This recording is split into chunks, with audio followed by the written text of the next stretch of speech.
going on, everybody? This is Retro Jojo back for part 3 of the N64 games. This video will be 4-1.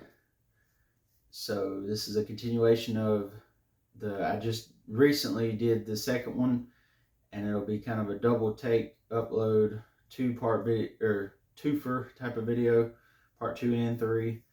So get into part 3. So at number 4 is Hexen.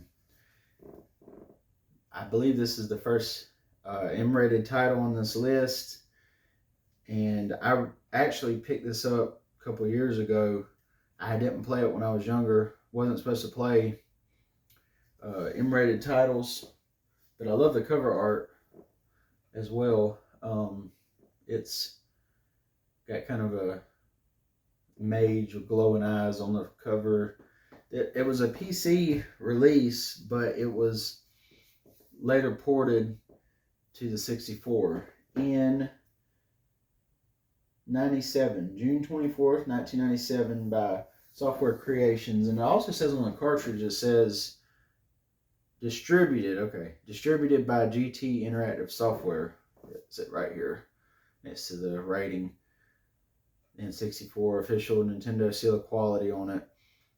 This game is a lot of fun. I've gotten pretty far into it. I'm playing as a mage you can play as a mage, a fighter, or a cleric, which is like a mix of both. And it's basically a Doom clone. It feels like a Doom game. And you fight different enemies throughout the game. It's not like, there's not a whole lot of suspenseful music in the game. It's more of a dark, eerie, medieval type of feel to it. And the further you get into the game, I will say the more like gory it gets. Of course, the enemies dispatch and things like that, and it's, very reminiscent of Doom. And you can get, as a mage, you have different spells or abilities and things like that. And as a fighter, you get different weapons with magic abilities, and then as a cleric, like I said, it's a mix of both type of thing. You get different weapons with both magic and, like, you get I think it's a club or a sword or something like that, or an axe, and you get different weapons and abilities and things like that throughout the game. It's got a map you can pull up see where you're at on the maps, different areas. But you go through these portals and you're trying to stop Hexen, you're trying to stop this, I can't remember his name, the evil guy from destroying, taking over all the Hexen. And later you run into not only different creatures, like centaurs, and there's like 2-headed creatures, I can't think of it. It looks kind of like a Cerberus type of deal, but it's like a humanoid creature. There's like little flying, fiery looking dudes. Look kind of like, and then they turn to stone when they're destroyed. There's just all kind of different creatures, characters, character models throughout the game for you to go up against.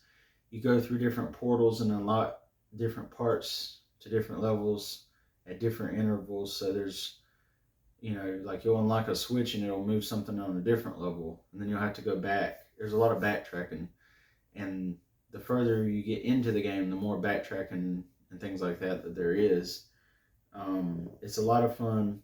I enjoy it. It's got kind of an ominous type of text in between each segment of the game, and you read it. It has like a text crawl, and it's got the kind of different. I think it's got different pictures for each different segment of the game.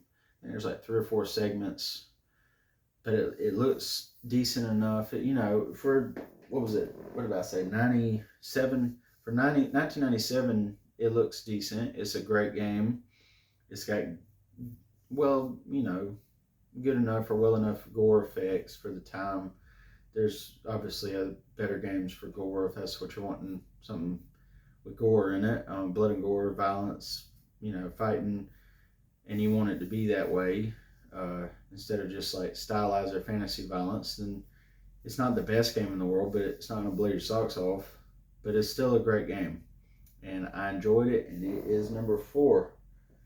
And I hope to finish it soon. So maybe I'll finish it. Maybe I'll do more in depth and do a little bit more research on the game and things like that, and I'll talk about it some more in a different video or at a different time. So number 3 is Perfect Dark, released May 22nd, 2000, by none other than Rareware, or Rare. If you know anything about Rare, you know they make great titles.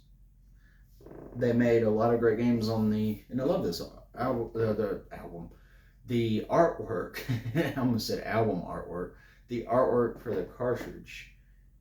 I'm trying to get it, focus on it, get the lighting off of it. You might not can see it because the cartridge is kind of dark, no pun intended. But it's her eye, and then there's an alien within her eye. It's like part of her face. But before Perfect Dark, there was another game that I'm going to talk about fairly soon that came before it that set the blueprint for a lot of first-person shooters, and Perfect Dark came out after that game, and it improved upon everything that the other game laid the foundation for. Perfect Dark improved upon it, built off of it. There's great weapons within this game. It's very neo dystopian future type of feel to it. It's very futuristic looking, cyberpunk type of, I guess you could say, type of thing. Neo Tokyo, Neo America, whatever you want to call it. It has that feel to it. Very futuristic. There's all kind of different technologies, different weapons. There's aliens in the game, later in the game. Majority of the game you're going to be fighting like humans, but there are aliens called Sketter, and then there's an alien that you encounter, and his name's Elvis. So it's really cool.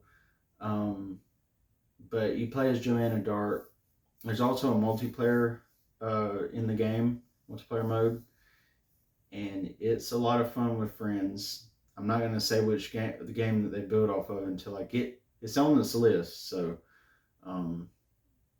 but I don't want to say it until I get to it. But it feels very much like that game, and the weapons are, like I said, they're an improvement because it depends on what you like. If you like modern stuff, you'll like the other game probably more. If you like futuristic stuff, you may like Perfect Dark more. But you're basically trying to help protect this alien and like save the world from a Sketter type takeover. And the Sketter are very creepy. I had never played this game until a friend recommended it to me, actually, and this is actually that person's copy of the game. So, I will say this: you have to have the expansion pack to be able to play even run the story mode. I think you can still play multiplayer with it, but you cannot play the story mode. You can do bots without the expansion pack. You can play against people without the expansion pack. You just can't. But this game is also on the Rare Replay, and it's also on the Xbox Live Arcade. So if you don't want to buy an expansion pack, if you're not like me and you just collect them, so you may as well get it anyway, because you're probably going to get more games later that require you to have an expansion pack, then you may as well get it on the Xbox or the Rare Replay. I also have that, but it's just an option so I can actually play the story mode. That's how I actually play the story mode when I play it, is the Xbox One S instead of with the Rare Replay, instead of the cartridge on the 64, because I don't have an expansion pack. But I'm planning to get one eventually, because there's some other games that I want to play or want to pick up, and you can't even play them on the original hardware without it. So that kind of sucks, but it also enhances some other games that don't require it, but it says it will support it. Episode 1 Racer, I talked about that game. It supports, and I believe I said that in that video. I might have. There's some other games, Rogue Squadron, I've talked about that one. It also supports it and very much enhances the visuals. So if you're wanting to play that game, I very highly recommend picking up an expansion pack. Donkey Kong 64 has to have it to run it. Star Fox 64 will support it. and it supports the rumble pack. Of course, you can insert it into a controller. Uh, just a word of caution: if you play Star Fox 64 and you're gonna play that game, I know we're talking about Perfect Dark, but I've gotten off on the expansion pack now a little bit. Just a side note: if you're gonna play Star Fox 64, unless you get like the combo where it's got the rumble pack and the memory card, you're not going to be able to save. Most people don't save when they play Star Fox 64, so it's not really a lot to worry about. But if it's your first time playing it and you don't get to finish the whole game, you're going to have to start all the way over. So it's just, if you don't have the combo one, the one that's got both uh, memory and a rumble pack. So just something to think about. If you can't finish the whole game, in one sitting, I would recommend getting the combo thing if you're going to play it in that manner. So, yeah. The only other thing I could say about Perfect Dark is just visually and music wise, like I said, it's very futuristic, and it's developed by Rare, which is one of the best. They did the Donkey Kong Country games. They did a couple other games. I don't want to really reveal the games because I'm going to talk about them. I can say some of the other ones. Grab by the Ghoulies is one they did. That's not one of my favorites. But they did Banjo Kazooie as well. So yeah, and there's an obvious one, but it's on this list, so I'm not gonna reveal it just yet. But other than that, the game has great weapons, great effects, beautiful visuals. It's still great to this day. 24 years later, you can play this game, especially on the Xbox and even on the 64 with the expansion pack, and it looks fantastic. There was more blood effects than what we're seeing before, and it just holds up. The story's great. Joanna's an amazing character.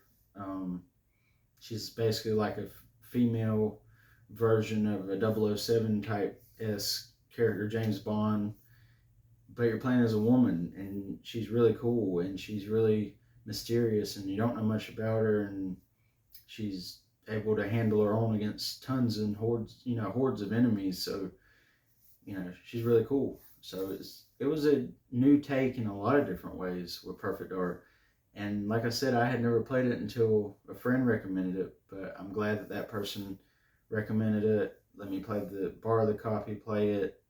Thought I had an expansion pack, but then, we later discussed it, and it was, determined that I did not have one. So, yeah, that's about all I can say about that game. It's a great game. If you've never played it, and I highly recommend getting the expansion pack, if you're not going to play the Xbox One or version of it, it's fundamentally the same game. It looks the same, maybe a little bit higher frame rate and visuals than the 64 version, but not that noticeable. There's not much of a difference. So it's just a great game, fun time, great graphics, and great blood and gore. Well, there's not a whole lot of gore in it, but there's some blood effects in it when people or aliens or anything like get shot or something like that, or there's like a like staticky effect if you get shot type of thing. It's a great game. I can't say enough about it. And that's why it's at number 3. But now I want to move on to my number 2, which a lot of people are going to be mad is not my number 1 of my N64 list, and that would be The Legend of Zelda: Ocarina of Time. This game was very fundamental in my childhood. I remember this cover very, very well. I recently got a tattoo of the sword and shield with the flames like around it on my back, and this game there's not enough you can say about Ocarina of Time. It's one of the best games ever. It has amazing music, great visuals, great effects. It even had some like blood effects, and for back in the day, that was kind of, I mean, it's rated E for everyone. You can see it here. It's rated E. I don't know if it's going to pick it up on the camera, but it's rated E. And for that time, you would think that would be more of a T-rated game, but they rated it E for everyone. And it's good that they did, because a lot of kids got to experience a great dungeon crawler at the time. That's what I would consider puzzle solving. There are all kind of different elements within the game. You have an inventory screen, a quest screen. It's very, like, let's say, Dungeons and Dragons role playing esque. There are other games that came out later that use that same formula and still do now. Zelda still uses fundamentally the same formula. Yeah, Breath of the Wild, Tears of the Kingdom are different in their own right, in their own regards, but this is where it started. Ocarina of Time. Yeah, sure, the other games used the same formula as well. They didn't look like Ocarina, and that's where Ocarina stands out. It was the first like full 3D one, and I'm not even gonna acknowledge the CDI games because that doesn't really count to me. I didn't grow up playing those. I grew up playing Ocarina, and then there's another game, Majora's Mask, that I played later in childhood. A friend of mine had it. I never owned that game, and I would still like to pick up a copy of that game because I've since grown fond of that game. But Ocarina was the one I grew up with, and this is not the original copy that I had either. I want to point that out.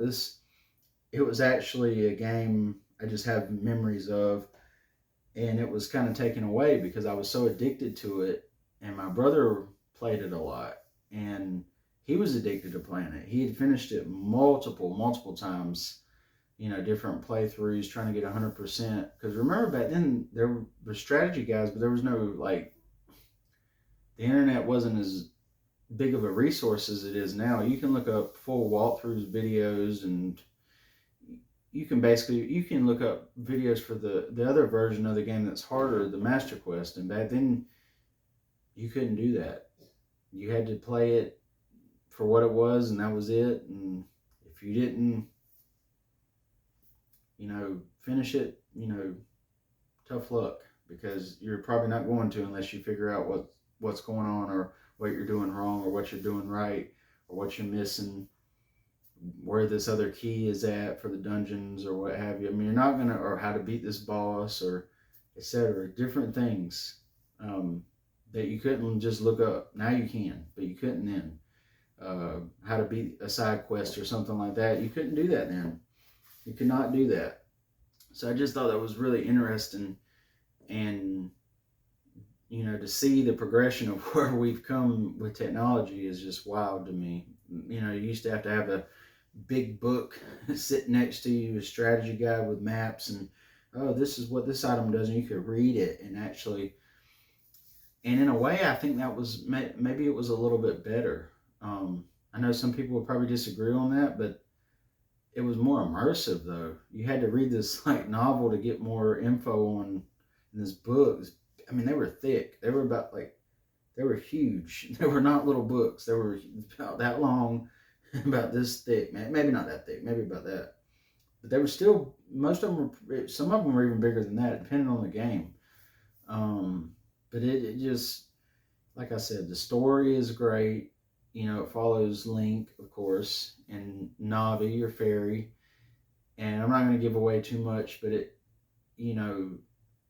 with like Master Sword coming into play later, you can turn from childhood to adulthood, and you have to do that throughout the game for progression. And it just, you're trying to stop Ganondorf, and it helps Zelda, stop him from taking over the whole land of Hyrule and the whole world. And it's a great game. I actually played it with my wife. Had never really played it or seen it. She'd heard of it, but never really seen it. And I finished it, played it from beginning to end, and she watched me finish the entire game. Like I did the last two dungeons and the ending all in one night, all in one go. I would do, different parts of the game all in one go, because that's how much I played it throughout my life. And it fundamentally means, this game for gaming in me means a lot to me, because of just, I've grown to love the game as I've gotten older, and it holds a place for me. So, and it also there's different versions of this game that were released. So this is actually the second version, and the way you can tell is it'll say that you can't. It's not going to be able to pick this up, but like this one, for instance, it says 09A. Okay, so if it has an A, more than likely it's version 1 or version 2, or it'll have like A and then I think it's 2 or a B. If it has the A or the A2 or whatever, it's version 1 or version 2. Just to, tell you the difference, if you bought the one on the Wii, when the Wii came out and they had the virtual, remember the virtual console channel? Yeah, where you could buy older games and put them on your Wii, and you you go to a store like Walmart or somewhere and buy the point cards with real money, but then it was like 1,000 points or 500 points or 250 points. Yeah, that crazy that I remember that. But if you bought that version, it was the last version that was released on the 64.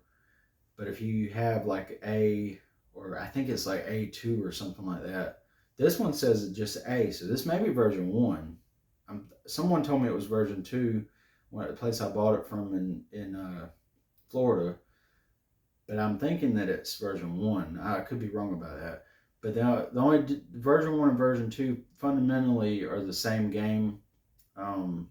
This cartridge in particular has, for instance, it has red blood, and the last version had green blood. We'll just go ahead and make the different comparisons. The Fire Temple in the original cartridge in the second version had Islamic chanting in the music. The third version does not. It's actually removed and it's more of like a humming type of sound.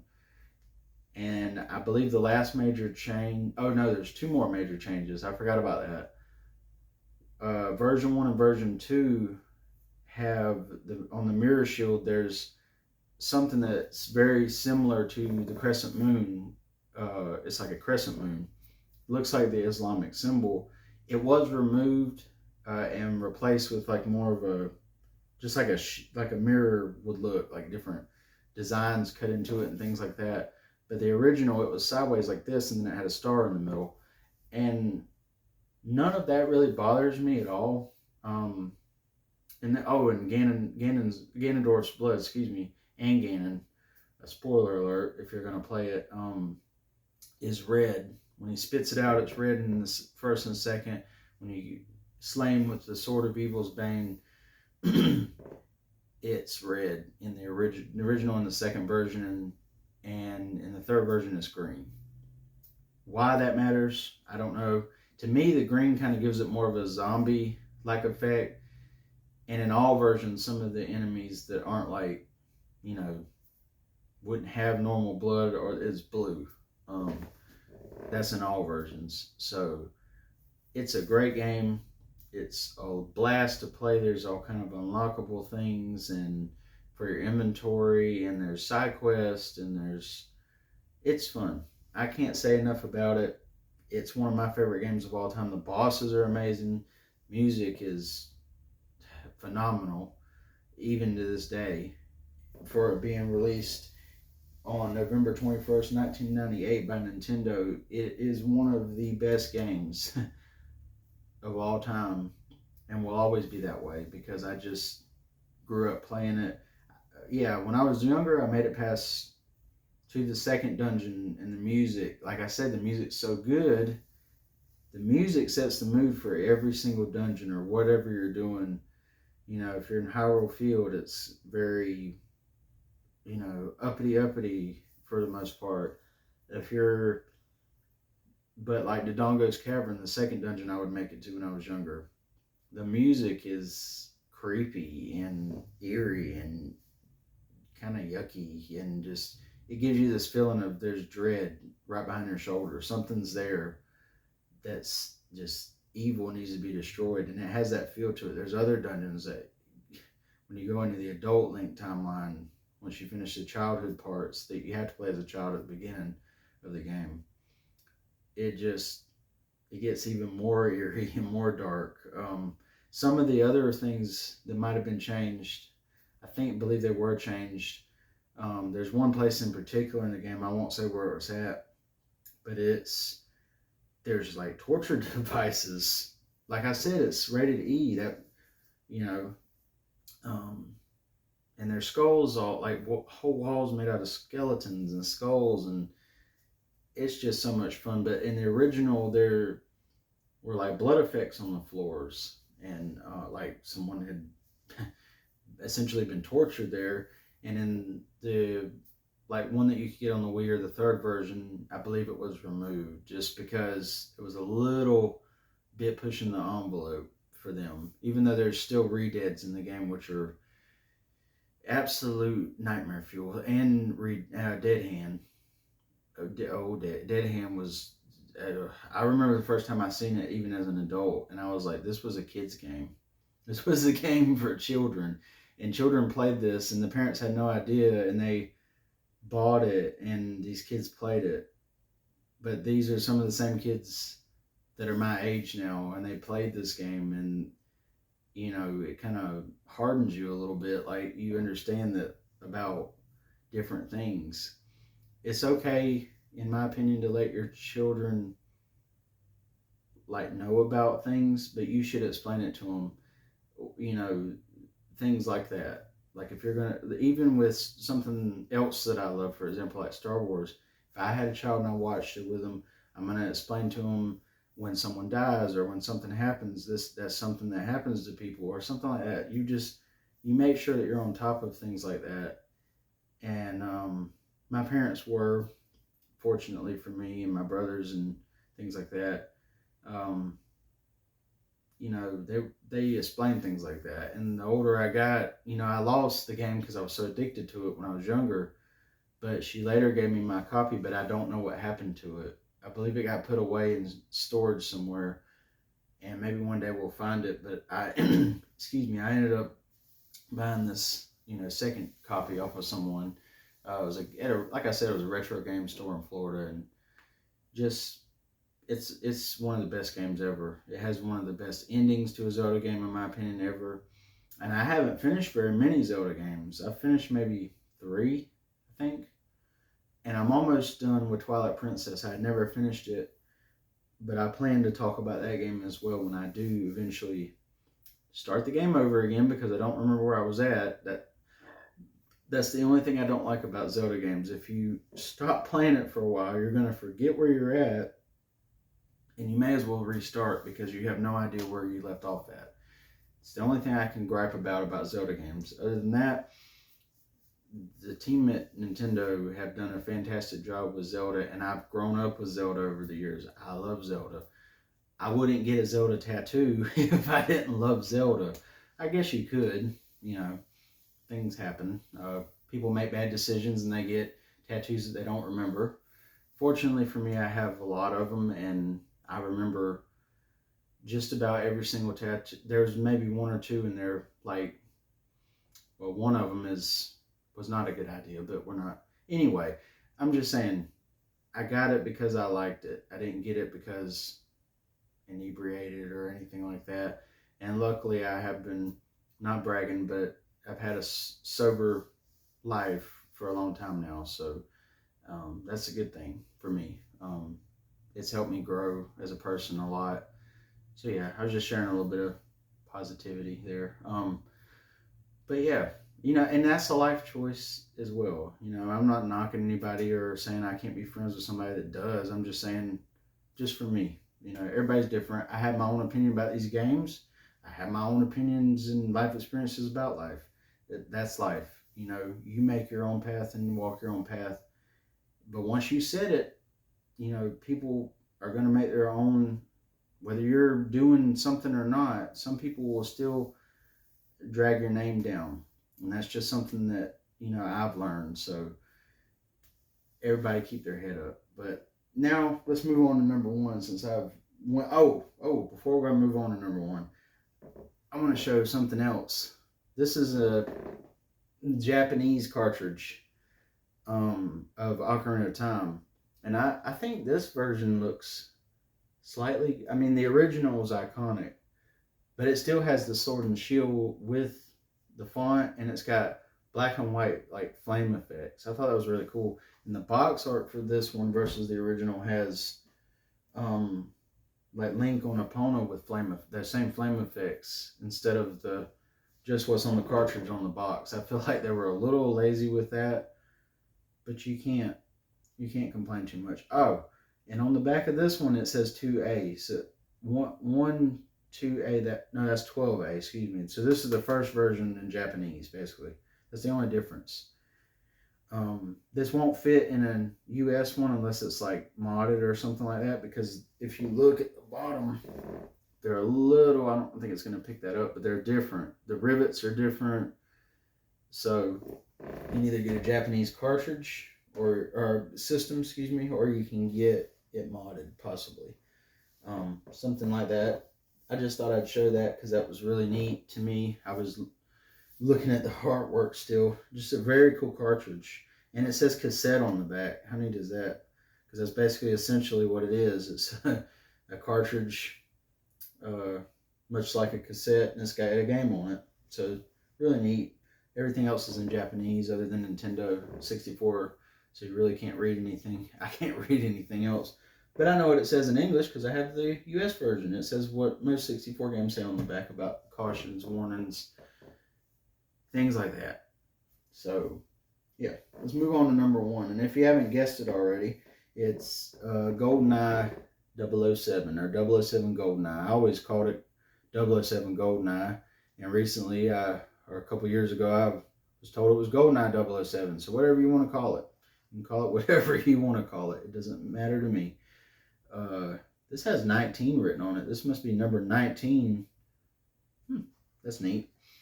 I've actually got 2 copies of this game, and it's got that I just had a moment. I can't remember if this is I'm not like the most up on which Bond is which, but I don't know if this is Sean Connery. That's what I was fixing to say, or if this is I think this is Sean Connery's version. If you know, let me know. Is that Sean Connery or is that Pierce Bronson? I think that's Sean Connery. I believe the later ones after this were Pierce Bronson, if I'm not mistaken. Excuse me. No, this is Pierce Bronson. I just remembered. Sean Connery's in another game, and I just remembered. I was just seeing if I still liked it last night. I believe this is Pierce Bronson. Let me know if I'm wrong. But nonetheless, GoldenEye 007 was released on August 23rd, 1997 by Rareware, or Rare, whichever you prefer to call them. It says Rareware on the cartridge, but it's got that iconic Rare logo, just like Perfect Dark. And this is, in my opinion, Rare's best game. It has some really rocking tracks on it. Very, very fun gameplay. It's fast paced. My wife will tell you that because we played the multiplayer and she had never played it before. And I didn't, give her even a chance to pick up weapons. Sometimes it's very unforgiving. If you're playing the multiplayer and somebody really, really has played it like I did, I grew up with it. My brother and my cousins, and my brother's friends and my cousin's friends, they played it. That is not the original copy, by the way. This is one that I picked up at a place that is now a different place, different name, same place, different name. It used to be called Speedy Cash, now it's called Linden Bear. Years ago. Funny story about that game. I actually lied to my father about, and he knows this. I actually lied about being able to have it, and he took me in there to buy it. My mom had told me not to get another copy of it because she had hid I had another copy. It was my brother's. I'm going to kind of show that, preview that, whatever, in a minute or two. And it's been through it, his copy. This one's really pristine, looks really good. That's why I've kept both of them. There's 2 reasons why I kept both of them, actually. But my dad got jibbed into buying that. And I remember going to a furniture store. They were looking at furniture. And she said, "What is that?" And he said, "It's a game I bought for him." He was all excited. he was happy that I was happy. That's all. I mean, he just got in. He was a truck driver all my life growing up, and he worked during the week, and he actually slept. Stayed on the road and slept in his truck. So when he got home, you know, I will say that he worked hard and he was all about family my whole life and still is.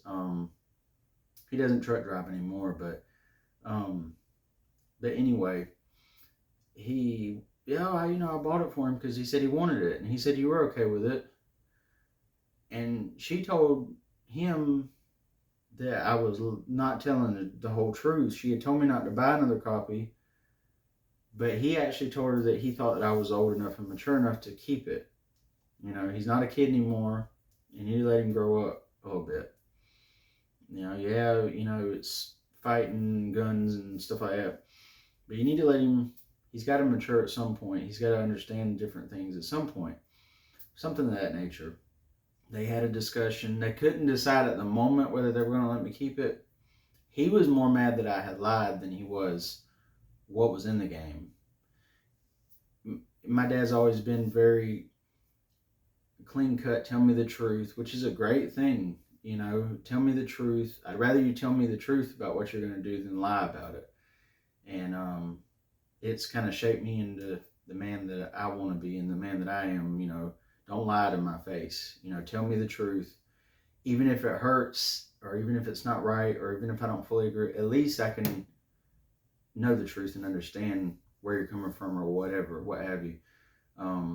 He instilled a lot of that into me, so I appreciate that.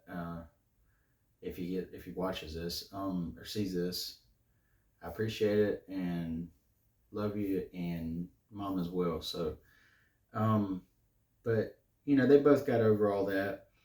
But I just remember playing the multiplayer with my brother and a lot more. I don't remember. I have a lot of memories with my cousin, which kind of sucks, but I do remember him playing it. But this is the other copy. You can tell kind of the difference in the two if you hold them side by side, hold them up. The one in my left hand has been through it. The one in the right hand is pretty pristine if you look at them side by side. It's the same game. There's only one other reason why I kept my brother's version and didn't sell it or sell my other one. Once she ended up giving me his copy. She actually had hid it somewhere, and it was in storage. The cover got damaged. It's had a pencil put into the design on his nose, which I think is hilarious. One of them did that. It looks like his nose is broken, which is kind of funny. It's not funny, but it is funny. But he unlocked everything in the game. So if I want to play multiplayer or something like that with my friends or family or whatever, just play it myself, with bots or something. Or if you want to play any of the missions, you can play it with any of the cheats activated. He unlocked everything, even the two. He did every mission on every difficulty except for the last one because you didn't have to unlock everything.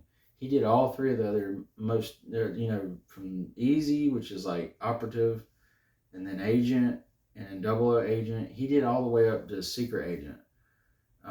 He just didn't do all of them on secret agent, finish them.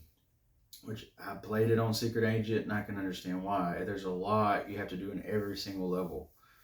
It progressively adds more things for you to do based on what difficulty you play it on. Different mission objectives. It makes each mission longer. So, really cool game, and it follows the movie almost to a T. Actually, it feels very much like you're playing the movie. It's not the best. I've said this about most of these games. It's not the best graphics in the world, but then again, the time period, the nostalgia, you either like that or don't, and it's a blast to play. And like I said, I was saying that with the Perfect Dark. I just didn't want to give it away. This is the number one on my list. It just holds a very near and dear place in my life, my heart, whatever you want to call it, because of the groundwork that it laid for Perfect Dark. It laid the groundwork for the later title by the same company.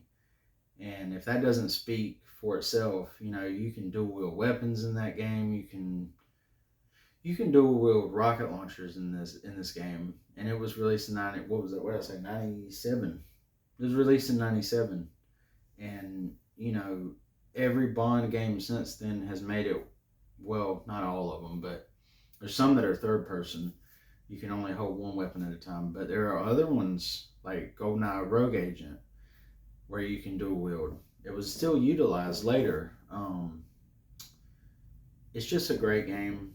Blast to play. Multiplayer is where it is at. If you're going to play GoldenEye, you can't play it without playing 007. You can't play it without playing the multiplayer. You have to. And then the music that plays when you start up the cartridge. Each level has its, own unique track. It's just so much fun going up against the guards that even when you die in single player or multiplayer, it has this very, like, the blood goes down the screen like traditional James Bond thing where that's even in the game where it comes across the screen, he's walking and he turns and shoots the screen and the blood comes down and then it goes side to side like this, with the big circle thing, like it's looking down the scope or down the barrel. It's just very nostalgic and a lot of fun to play.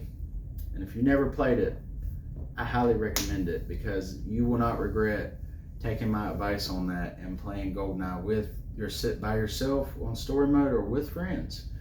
Get us, there's nothing like getting your 64 out, in my opinion, your N64 and playing some old school games. Yeah, the new games are great, but the old games to me are where it's part of history and it's great. I can't say enough. I've had a lot of great memories playing the N64 with friends, and I plan and hope to have more memories in the future of playing an N64. So with that being said, I'm gonna end this video off here and look for more content coming soon, and I hope everybody stays safe. And yeah, so everybody be safe.